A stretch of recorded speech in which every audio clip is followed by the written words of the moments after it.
Alors, la bibliothèque In situ se trouve aujourd'hui en ce 10 mai 2017 au Conservatoire Henri Dutilleux de Belfort pour un petit entretien avec Stéphane de Girandoz. Bonsoir Stéphane. Bonsoir.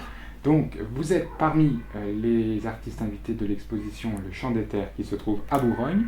Comme nous n'avions pas pu réaliser ce petit entretien qui débute là à l'instant en Aumur à Bourgogne, nous en profitons donc pour vous voir dans votre salle de travail ici au magnifique conservatoire Henri Dutilleux. Alors peut-être juste en un mot, c'est difficile de se présenter en un mot, mais peut-être voilà, pour un auditeur de ce petit blog qui ne vous connaîtrait pas, qui ne serait pas encore venu voir l'exposition, essayez de présenter vos activités qui sont nombreuses, enseignants, compositeurs, voilà, en quelques mots. En quelques mots, on va dire que j'ai trois formations différentes. Une formation de chercheur universitaire que j'ai poussée jusqu'au bout des études avec une habilitation à diriger les recherches. J'ai une formation de compositeur à l'origine, là aussi assez longue puisque j'ai fait toutes les études possibles au Conservatoire supérieur national de Paris, avec notamment un troisième cycle, un premier prix et un troisième cycle, et des études plus spécialisées en informatique musicale à l'IRCAM, ce qui me donne un panel assez large. Pour mener vos activités aujourd'hui. Voilà, tout à fait. Merci. Alors justement, j'avais envie de démarrer en lisant un petit fragment d'un texte que vous nous avez transmis dans la préparation de cette exposition. Alors il faut dire d'ailleurs que donc le titre c'est bien Le Chant des Terres, et donc nous montrons la version installation, et autant le dire tout de suite, qui va être aussi montrée dans une formule en live, sous forme de, je ne sais pas comment le qualifier, de concert, en tout cas en plein air, lors du FIMU dans les prochains jours. Voilà. C'est important de le préciser et on pourra en dire un mot peut-être tout à l'heure. Donc je lis le petit texte que l'on a reçu. Un jour viendra, sans verre ni sang, qui sait joindre la terre. Cette épitaphe vient conclure la fin de Memory Entropic Threshold, un des nombreux satellites vidéo du labyrinthe de temps présent dans la création de ce cycle 8. La Terre chante ici sous ses formes, toujours surprenante, tour à tour matière photographiée et transfigurée par l'ordinateur, milliers de particules synthétisées sonores et visuelles, formant des poussières d'étoiles, composition tellurique et protéiforme des énergies, ensemble sphérique et métamorphose spatiale, phénomènes archétypaux et sentiments de dislocation à de multiples échelles. Donc là, si j'ai pris ce temps de petite lecture en introduction, c'est pour vous demander finalement est-ce que ces quelques lignes, évidemment, ne décrivent-elles pas tout votre travail par rapport à cette pièce, et peut-être essayer aussi d'expliquer, encore une fois, puisque c'est ça la difficulté lorsqu'on est dans la version auditive de l'appréhension d'un travail, c'est qu'on n'a pas le travail sous les yeux. Mais pour, encore une fois, les visiteurs qui viendraient à l'espace multimédia Gantner, est-ce que vous pouvez décrire, d'ailleurs on est nous-mêmes ici dans un dispositif dans lequel on a recréé, je veux dire, une réplique de ce dispositif, et donc pouvez-vous le décrire, le présenter et montrer en quoi justement quelle est la part de la présence de l'informatique musicale dans cette composition en particulier. Voilà, ça fait une question très très ouverte, mais si vous pouvez y répondre de manière là encore simple. Oui, alors le lien à la Terre, il est d'une certaine manière transfiguré. C'est-à-dire, bien sûr, on peut trouver toujours des analogies, des poussières d'étoiles, des photographies de la Terre recomposées, et ainsi de suite. Mais je m'attache plus à la question poétique, à la question des analogies, à la question finalement d'un sens profond qui nous permet d'être en lien avec les éléments simples, les éléments de la vie, les éléments qui nous constituent d'une certaine manière. Et en cela, ça nous renvoie à un monde intérieur. Les analogies directes, elles me semblent assez... je m'en méfie un petit peu, si je peux me permettre. Je suis plus dans alors le mot est peut-être un petit peu pompeux, mais dans une notion de transfiguration et d'aborder des mondes intérieurs qui seraient liés à la question du sens, à la question de la relation, à la question de l'origine. C'est tous ces aspects qui me font penser notamment à la Terre. Très bien, alors on va poursuivre de nouveau en convoquant un autre élément qui provient de vous, hein, puisque évidemment dans toute œuvre il y a la création en tant que telle, mais il y a aussi le discours et tous les écrits qu'on peut produire pour accompagner la présentation de cette œuvre. Et là encore, je cite un fragment de ce dossier que vous nous avez transmis pour appréhender votre travail, et je trouve que c'est encore un élément clé, un thème clé dans votre démarche. Je lis donc. Cette esthétique composée, recomposée du chaos offre la possibilité de découvrir des dimensions cachées et enchevêtrées.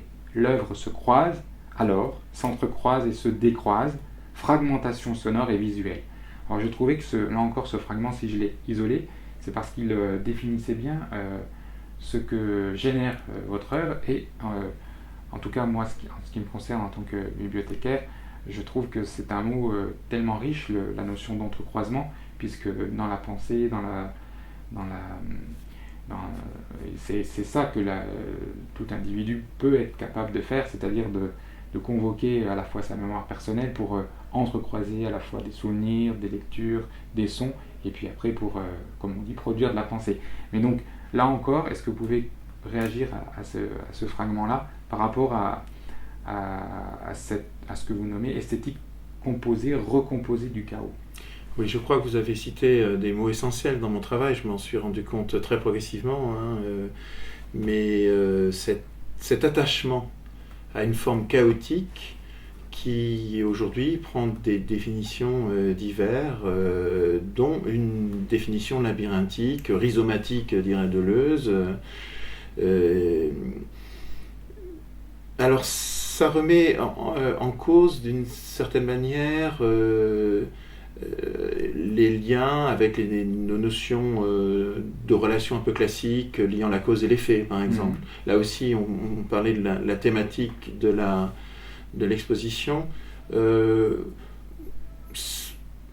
Parfois, je ne suis pas attaché à des relations directes. Ça aussi, ça m'importe assez peu. Et donc, il y a une double dialectique qui s'instaure entre la position du hasard dans l'œuvre, qui est un hasard composé. Ça, je me suis rendu compte que pour travailler le chaos, il fallait finalement le composer.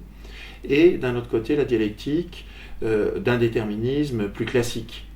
Et c'est ce double enjeu du déterminisme et du hasard qui définit en fait pour moi actuellement ce chaos, avec, vous parliez des nouvelles technologies, des très grandes, par exemple, le type d'accélération, le fait d'aborder un univers qui est polysensoriel, le fait de recombiner à certains niveaux sans qu'on s'en aperçoive vraiment, le fait de changer très brutalement de support pour que justement on soit dans des formes d'imprévisibilité qui fait que les relations ne se font pas, parce que là en l'occurrence, on m'a toujours moi appris à concevoir des relations. En pédagogie, on nous force d'une certaine manière à concevoir des relations. Aujourd'hui, je suis même pédagogiquement très attaché au fait de réfléchir à la création de non-relations, ce qui est extrêmement compliqué et d'une richesse inouïe. Ça. Et qui serait, je dirais, tout aussi productive que ces relations construites. Oui, alors le terme même de production, du coup, devient, voilà, se traduit sous forme d'interrogation plutôt que d'affirmer une sorte de réponse à travers ce terme. D'accord, alors poursuivons avec là encore un élément relevé dans la présentation de cette installation, dans laquelle il est indiqué œuvre numérique contrôlée par ordinateur. Alors là aussi, je serais assez curieux que vous explicitiez cette notion de contrôle par ordinateur. Bon, évidemment, on sait que beaucoup des œuvres numériques sont construites, réfléchies, pensées à partir d'un algorithme, d'un programme. Mais voilà, si je peux vous demander de commenter cette expression-là, contrôlée par un ordinateur. Oui. Voilà. Alors ça, c'est très important dans le labyrinthe du temps, dans Fragmentation. Il y a plusieurs types et plusieurs niveaux de contrôle. Il y a le niveau d'invention, je dirais même, de la matière même, sonore ou visuelle. Ça va jusqu'au contrôle, par exemple, des différentes sinusoïdes que l'on peut intégrer ou produire pour créer un son inouï. à un macro-contrôle, hein, on serait presque à l'échelle cosmologique dans une vision, dans une tridimensionnelle des dimensions, qui est plus la façon de contrôler le temps dans sa très grande dimension pour justement faire en sorte que tous les supports, tous les types d'interventions, ça peut être des mouvements dansés ailleurs, un mouvement théâtral, la musique, soit constitué de cette question du non-rapport, de l'imprévisibilité, et l'ordinateur est absolument indispensable jusqu'au calcul des distances en temps différé. Par exemple, il y a des fichiers qui ont été calculés pendant des jours et des jours qui ne peuvent pas être traduits en temps réel sur des notions de distance avec des combinatoires, tout ça en relation avec des scientifiques très très pointus dans des domaines spécifiques du centre à l'énergie atomique, des informaticiens. Donc il y a une véritable aussi réflexion de recherche. Et avec une dimension, le mot est peut-être banal à citer ici, mais vraiment véritablement transdisciplinaire, c'est-à-dire avec différents champs, la musique, puis les domaines que vous venez de citer. Tout à fait, tout à fait. L'image, le théâtre, la danse, la musique, tout ça est réuni dans une même action, avec aussi l'idée, donc on a bien compris la fragmentation de la mémoire, et aussi l'idée d'arriver un peu comme en physique à la problématique d'une théorie du tout, dans le sens où il n'est pas question que systématiquement une musique accompagne par exemple une image accompagne une musique, mais qu'on crée des complétions au niveau des sciences cognitives, de ce qu'on peut percevoir, et donc on s'attaque à l'idée d'un métalangage, c'est-à-dire d'un processus formel, symbolique, qui dirige et contrôle les divers aspects de l'écriture polysensorielle, exactement. Alors maintenant, venons-en à cette dimension aussi qui est clé justement dans cette démarche de fragmentation, et en particulier donc de ce cycle 8 du labyrinthe du temps. C'est que c'est une démarche qui se nourrit au gré de votre processus de création, et vous demandez justement, là encore, j'ai pu voir dans le dossier que vous nous avez transmis, qui est vraiment très complet avec beaucoup d'informations, une vue de cette même installation aux abattoirs de Toulouse en 2007. Et donc j'avais envie de vous demander, à la fois vous, dans le travail, dans la composition, qu'est-ce qui a changé, puisqu'on est pile 10 ans après, entre cette monstration à Toulouse et celle-ci que l'on montre donc à Bourgogne, à la fois dans les divers cycles, et aussi vis-à-vis du spectateur, visiteur, regardeur de cette œuvre, entre un spectateur qui l'aurait découvert à Toulouse il y a 10 ans et quelqu'un qui la découvre aujourd'hui. Voilà, comment s'est fait le chemin, voilà. Votre question est très très intéressante, car c'est une œuvre en développement permanent, c'est une œuvre qui ne peut pas s'inscrire dans un mois de développement, dans une année, et ça c'est pour moi aussi un nouvel enjeu. Écrire sur une dizaine d'années, une quinzaine d'années, voire beaucoup plus encore, puisque pour l'instant, elle pourrait être en rétraction, elle pourrait, entre guillemets, s'autodétruire et se refermer. Pour l'instant, c'est pas le cas. Je suis tout simplement, pour répondre plus précisément à votre question, passé d'un stade fini à un stade infini, que je commence à toucher. Mais très précisément avec des processus qui se régénèrent en soi, dans le sens où on quitte un peu les fixités qui peuvent être même proposées dans le labyrinthe pour aboutir à des purs algorithmes qui font que l'œuvre est là pour le coup toujours différente. Très bien, alors maintenant venons-en à la partie justement qui est le futur et le futur proche, puisque début juin va être donné pendant le FIMU, donc on le répète, Festival international des musiques universitaires de Belfort, donc une ville dans laquelle vous êtes maintenant enseignant depuis quelques années, va être donnée une version, là aussi je vous laisserai préciser ma question, et la manière dont je définis cette présentation, cette monstration donc du labyrinthe du temps, sous une forme donc en public, donc là avec j'imagine des musiciens, j'imagine de nouveau une projection, mais voilà, j'étais assez curieux de vous demander justement quelles seraient une ou plusieurs différences clés entre la version installation et la version musique jouée. Enfin, voilà, encore une fois compléter si si je nomme mal le... Non, pas du tout. Alors en fait, nous en sommes à un stade de réflexion concernant la réalisation. L'œuvre a été, maintenant on peut dire, écrite pendant 10 mois, ça représente 1700 heures de travail, donc un travail assez colossal.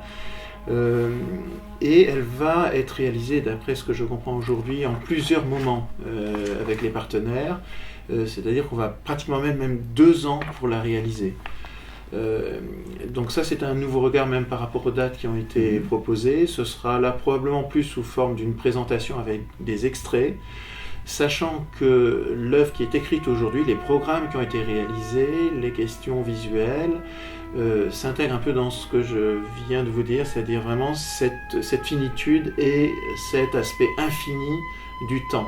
En d'autres termes, comment ça se traduit précisément? Ça veut dire que dans un processus d'installation très lent, à des multiples échelles, s'intègrent des processus de performance que décide l'ordinateur. Vous voyez un peu, là aussi, du coup, ça renouvelle complètement la notion de concert, et justement le concert qui serait calé entre 21h et fonctionne plus trop. De durée. Exactement.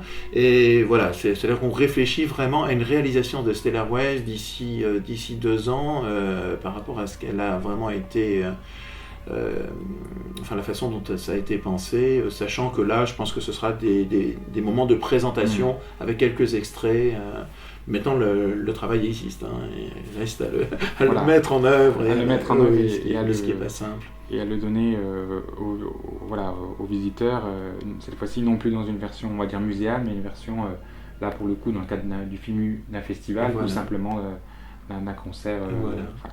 Alors, la dernière question, ou presque, concerne toujours, puisque lors de ces petits entretiens qui sont menés dans le cadre de cette rubrique de notre blog qui s'intitule donc La bibliothèque in situ, où nous profitons de la venue des artistes pour converser avec eux, j'aime bien lire un petit texte qui provient de notre médiathèque, et pendant que je vais le lire, ça va vous laisser le temps de réfléchir à un éventuel titre de recommandation, puisque c'est aussi l'idée de collecter des conseils de lecture ou d'écoute, bien sûr, puisque vous œuvrez bien entendu dans le champ du son.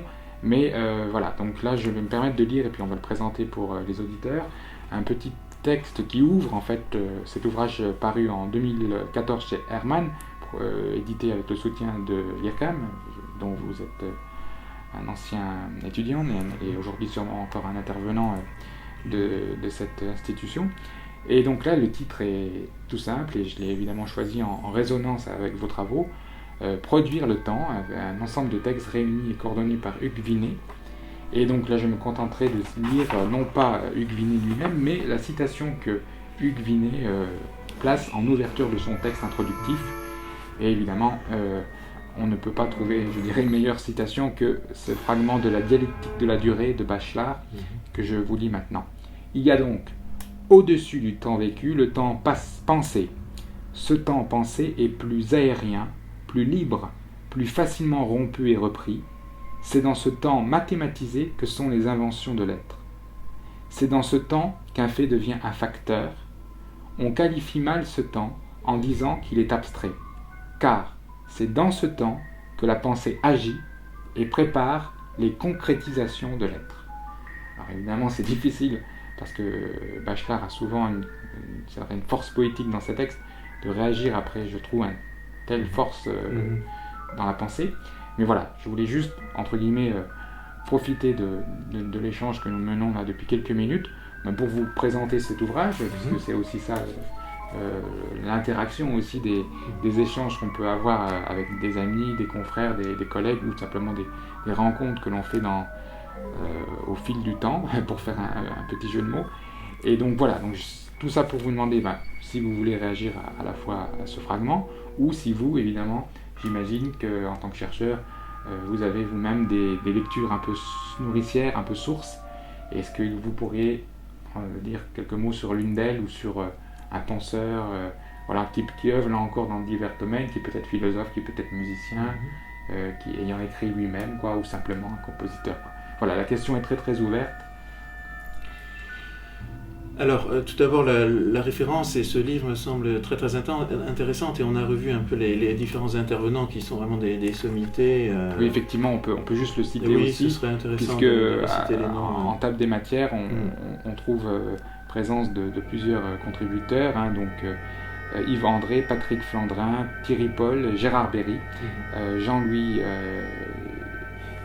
Gavito et Philippe Manoury, bien entendu, François Nicolas, Pierre-André Valade, François Regnault et Antoine Bonnet. Donc un ensemble d'interventions qui sont donc réunies dans cette belle anthologie, justement, avec un soutien large, puisque on peut le préciser là encore, hein, il y a à la fois l'IRCAM, l'école polytechnique,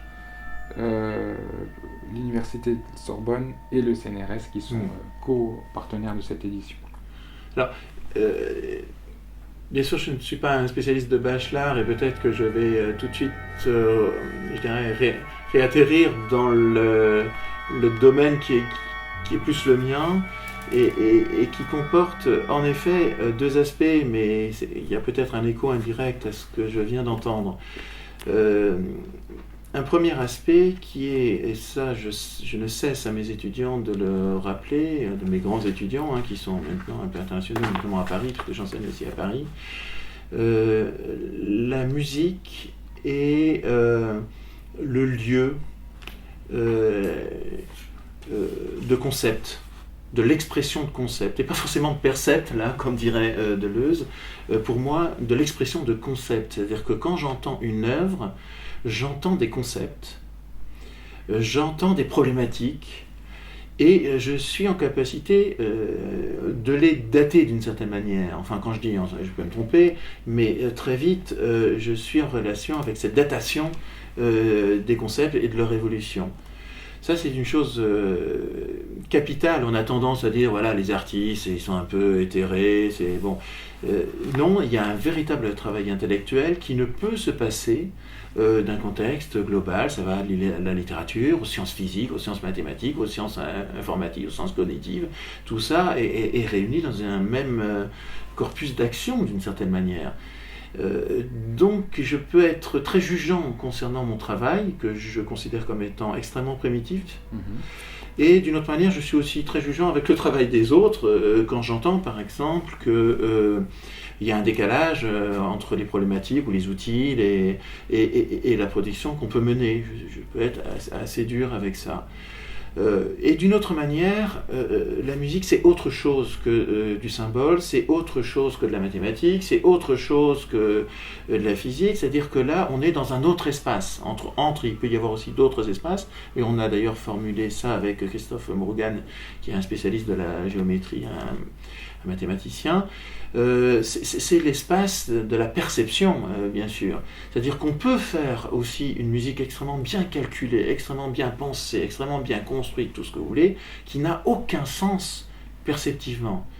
Donc ça, c'est vraiment une question centrale et qui nous ramène à des questions historiques comme la musique sérielle, c'est-à-dire là où ce moment où la combinatoire a pris une importance jusqu'au moment où combinatoire pour combinatoire a créé des paradoxes qui font qu'on manie les chiffres et on manie plus la perception. On voit très bien avec les seuils différentiels de perception et de la machine. C'est-à-dire on voit des chiffres qui tournent et puis on n'entend plus tout simplement les durées, les perceptions de hauteur et tout ce que vous voulez. Bon, c'est toutes ces questions qui me semblent vraiment essentielles. Donc l'espace perceptif, l'espace symbolique, et puis bien sûr, il y a l'espace que beaucoup aussi oublient, c'est l'espace du temps, mais du temps de l'histoire, l'espace du temps diachronique, et là il est absolument capital. Il est absolument capital dans le sens qu'on ne peut pas oublier ce qui s'est passé en 1909, on ne peut pas oublier ce qui s'est passé en 1857, on ne peut pas oublier ce qui s'est passé en 1950 quand, dans la première fois, un compositeur génère une œuvre de manière totalement aléatoire. Ça paraît complètement fou et jusqu'au moment où il va taire l'œuvre, parce que les 433 existent, mais les 00 aussi, c'est un geste important. On peut toujours essayer de réinventer l'histoire, d'oblitérer ces passages. D'une autre manière, l'histoire reste qu'elle est. et ces moments sont absolument cruciaux. Et là aussi, on les entend. Une création qui fait l'économie de ces moments d'histoire, c'est une création qui oublie d'être créative d'une certaine manière aussi. Alors, merci pour ce long développement fort intéressant. Et j'avais quand même encore une question qui va être encore un nouveau clin d'œil à l'un de vos ouvrages, et notamment à celui-ci, Manifeste du labyrinthe du temps, qui est tout récent. Et vous demandez de feuilleter la prochaine édition de Manifeste, le festival de l'IRCAM, qui commence bientôt, début juin jusqu'à un mois, jusqu'à début juillet. Et j'imagine que vous l'avez sûrement déjà consulté. Est-ce que, on tombe là sur de nouveau une rencontre autour de temps et musique avec Philippe Manori, qui a encore un écho à l'ouvrage. Mais est-ce que c'est un festival, évidemment, étant à Paris, que vous fréquentez, et est-ce que, vous, là peut-être de manière un peu plus,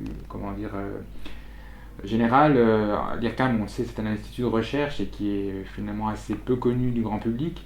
Et qu'est-ce que vous pensez justement de démarches comme ce festival Manifeste, ou l'invitation dans le FIMU, ou bien encore également la présentation dans le cadre d'une expo d'art contemporain comme en ce moment dans le cadre de l'exposition Le Chant des Terres, justement entre les espaces où l'artiste-compositeur travaille, on va dire, dans son espace dans lequel il n'y a pas forcément d'interaction à part avec d'autres confrères ou avec des étudiants, et des espaces qui sont finalement très différents, de type festival, où là il peut y avoir une rencontre avec un public certes amateur, mais aussi parfois des publics qui découvrent complètement ce type d'œuvre. Oui, alors là je vois, vous voyez, j'ouvre une page et je vois Gérard Cluzet, qui est un de mes anciens maîtres au Conservatoire national de musique de Paris, en orchestration. Bien sûr, Fortin de naissance. Et bien sûr que là, en l'occurrence, il a réinventé le temps à travers cette écoute du son, emprunté à Chelsea et d'autres, bien évidemment, c'est pas aussi une invention pure, mais en rajoutant par exemple l'aspect de l'analyse du son dans la reconstruction des espaces et des temps, car on ne peut pas penser le temps aujourd'hui sans penser à l'espace, et ça c'est 1905-1915, c'est-à-dire que probablement là aussi on se doit d'inventer d'autres concepts que ce lien d'espace-temps. D'une autre manière, ce sont bien sûr des initiatives extrêmement importantes, et la France reste dans le monde, il faut le rappeler, un point central de culture, d'invention, Et d'une autre manière, je ne suis pas complètement sûr que ces endroits-là soient le centre des dimensions qui écartèlent les notions d'espace et de temps. En d'autres termes, je revois Stockhausen parler, et en ouvrant son petit bouquin sur les dimensions, les échelles, et très préoccupé finalement de passer d'une forme visuelle d'appréhension quantique de la matière à une notion cosmologique. Là, on n'est plus du tout dans un festival. On n'est plus du tout dans un festival. Le labyrinthe du temps ne peut plus s'inscrire. Vous me parliez du FIMU, d'un concert, mais la problématique du labyrinthe du temps, c'est qu'elle articule aujourd'hui au ministère 1, 2, 3, 4, 5, 6 cases, et donc 6 lignes budgétaires, dans le sens où elle ne rentre plus dans ces cases-là. Et moi, il me semble que le propre de l'artiste, c'est aussi de proposer, tout en collaborant, c'est absolument essentiel, et l'artiste se nourrit des institutions, se nourrit de ses collaborations, mais il doit être aussi porteur d'une écriture en marge, d'une écriture qui écartèle le temps, une écriture qui écartèle les espaces, et probablement qu'il est là aussi donc pour formuler des propositions qui n'appartiennent pas probablement aux institutions qui ont d'autres missions, des missions très très importantes, mais qui ne sont pas forcément celles que je décris. Donc le rôle de l'artiste dans son aspect individuel, en relation avec l'aspect collectif, est central pour offrir d'autres propositions. Et le labyrinthe du temps, pour revenir aussi à cette œuvre-là, c'est cette notion d'écartèlement, de tentative, en tout cas de proposition. On est dans des performances finies, mais sans une dimension aujourd'hui, vous voyez, 2 mois Ça, c'est très intéressant, cette possibilité qui m'est offerte au Centre Gantner. 2 mois, c'est vraiment un moment important pour moi, où la mémoire on peut revenir sur des processus de mémorisation qui sont eux-mêmes accélérés à certains moments, qui sont dilatés jusqu'au seuil de perception.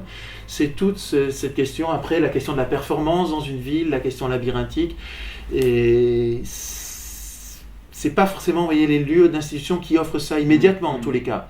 Et donc, ça doit rentrer dans des communications, de discussions, et en tout cas, l'artiste est là pour tenter d'ouvrir et de proposer en ce sens.